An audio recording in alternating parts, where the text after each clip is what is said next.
দর্শক সমকাল লাইভে আপনাদের স্বাগত জানাচ্ছি। আমি শাহাদাত তনিম। আমি এই মুহূর্তে রয়েছি রাজধানীর জাতীয় অর্থোপেডিক হাসপাতালের সামনে এবং আপনারা জানেন যে দুপুর 1:20 থেকে ছাত্র আন্দোলনে যারা আহত হয়েছিলেন তারা এই হাসপাতালটিতে যারা চিকিৎসাধীন অবস্থায় ছিলেন তাদের চিকিৎসার যথাযথ চিকিৎসা না পাওয়ার কারণেই কিন্তু তারা সড়ক অবরোধ করে রেখেছেন এবং সেটি আপনাদেরকে দেখানোর চেষ্টা করছি। এবং এই মুহূর্তে আমি রয়েছে অর্থোপেডিক হাসপাতালটা ঠিক সামনের যে সড়ক, শ্যামলীমুখী যে সড়কটি, সেই সড়কের সামনে দেখতেই পাচ্ছেন আইন শৃঙ্খলা বাহিনীর যৌথ একটি অবস্থান রয়েছে। সেনাবাহিনী, পুলিশ, এর সঙ্গে র্যাবের কিছু কর্মকর্তা রয়েছেন এবং দেখতেই পাচ্ছেন সামনের যে সড়কটি শ্যামলীমুখী, সেই সড়কটিতে কিন্তু আন্দোলনে যারা আহত হয়েছেন তাদের স্বজনরা এবং আহতরা সম্মিলিতভাবে কিন্তু সড়কটি অবরোধ করে রেখেছেন। তাদের দাবি, তাদের এখনো পর্যন্ত যথাযথ কোনো আমরা দেখতে পাচ্ছি যে যথাযথ কোনো চিকিৎসা তারা পায়নি বলে সেই দাবিতেই কিন্তু তারা এই সড়ক অবরোধ করে রেখেছেন। এবং আমার সামনেই দেখতে পাচ্ছেন সেনাবাহিনীর কিন্তু একটি অবস্থান রয়েছে এবং তারা পরিস্থিতির নিয়ন্ত্রণের চেষ্টা করছেন এবং তার সঙ্গে সঙ্গে কিন্তু পুলিশেরও একটি অবস্থান রয়েছে।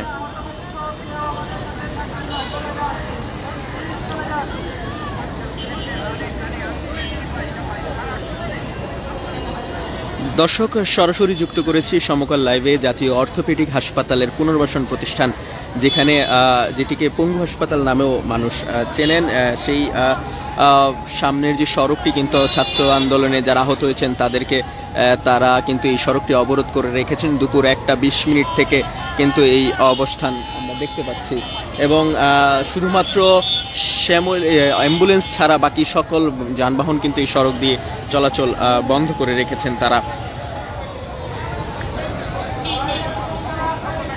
পুলিশ এবং সেনাবাহিনীর সঙ্গে কিন্তু এই আমরা দেখতে পাচ্ছি একটি যৌথ অবস্থান এখানে রয়েছে এবং এখানের যারা আন্দোলনকারীরা রয়েছেন তারা সাংবাদিকদেরকে কিন্তু কোনো প্রকার ছবি তুলতে তারা দিচ্ছেন না এবং তারা শান্তিপূর্ণ একটি অবস্থান করছেন। এবং আপনাদেরকে একটু জানি রাখি, দুপুর 1টা থেকে কিন্তু এই অবস্থান আমরা দেখতে পাচ্ছি। আগারগাঁও থেকে শ্যামলীমুখী যে সড়কটি, সেই সড়কটিতে কিন্তু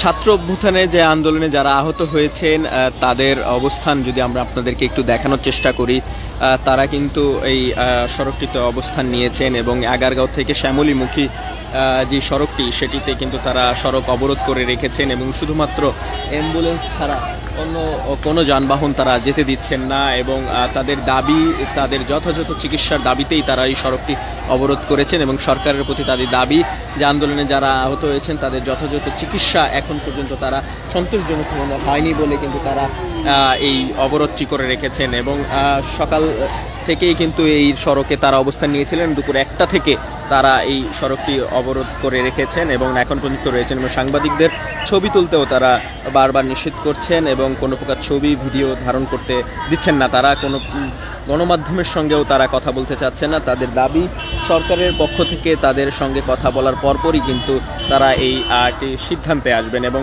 আমার সামনেই নিশ্চয়ই দেখতে পাচ্ছেন একদল আন্দোলনকারীরা কিন্তু সেই সড়কটি অবরোধ করে রেখেছেন এবং সেখানে আইনশৃঙ্খলা পরিস্থিতি নিয়ন্ত্রণের জন্য কিন্তু যৌথ অবস্থানে রয়েছেন সেনাবাহিনী ও পুলিশ এবং পুলিশ সহ বিভিন্ন আইনশৃঙ্খলা বাহিনী কিন্তু তারা এখানে আছেন এবং সেনাবাহিনী তাদের কে নিয়ন্ত্রণের চেষ্টা চলছে ইতিমধ্যেই এবং শুধুমাত্র অ্যাম্বুলেন্স ব্যতীত বাকি সকল গাড়ি যানবাহন কিন্তু তারা ঘুরিয়ে দিচ্ছেন এই সড়ক থেকে। এটি আগারগাঁও হতে শ্যামলীর যে মুখী যে সড়কটি সেইটিকেই কিন্তু তারা আন্দোলন করছেন এবং কিছুক্ষণ পরপরই তারা স্লোগান দিচ্ছেন।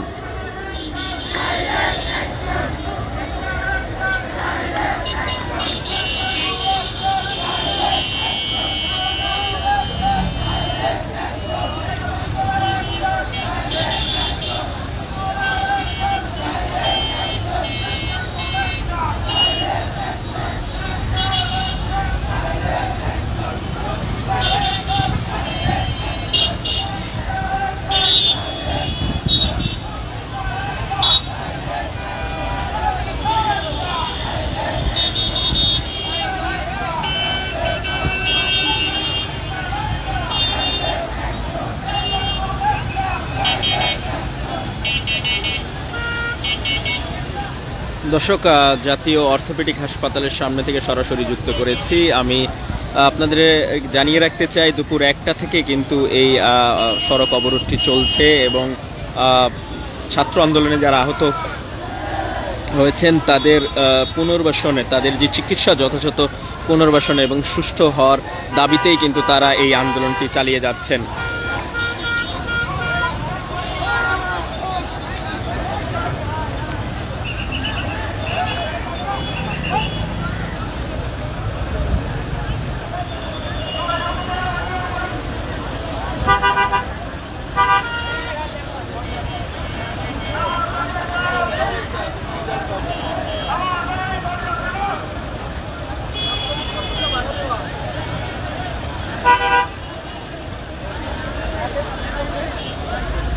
দর্শক, এই মুহূর্তে সরাসরি যুক্ত করেছে আপনাকে রাজধানীর আগারগাঁও শ্যামলীমুখী যে সড়কটি, অর্থাৎ জাতীয় অর্থোপেডিক হাসপাতাল, যেটিকে পঙ্গু হাসপাতাল নামেই অনেকে চেনেন, সেই সড়কটির সামনে কিন্তু এই হাসপাতালে যারা ছাত্র আন্দোলনে ভর্তি হয়েছিলেন তাদের যথাযথ চিকিৎসার দাবিতেই কিন্তু তারা এই অবরোধ করছেন। সড়কটি অবরোধ করে কিন্তু দুপুর 1টা থেকে এই সড়কটি অবরোধ করে রাখা হয়েছে।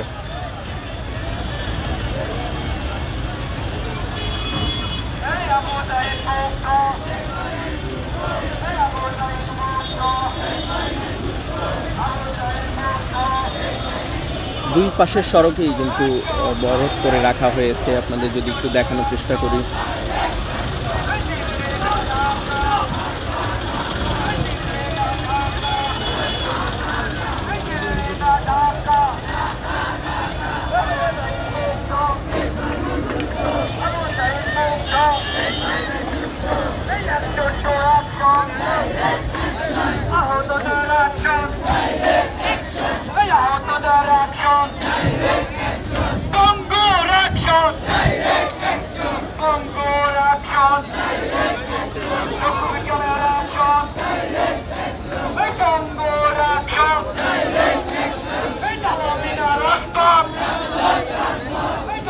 দর্শক দেখতেই পাচ্ছেন এই আগারগাঁয়ের যে সড়কটি, সেই সড়কের সামনে কিন্তু সেনাবাহিনী সহ অন্যান্য আইন শৃঙ্খলা বাহিনী রয়েছেন এবং পুরো সড়কটি কিন্তু তারা অবরোধ করে রেখেছেন।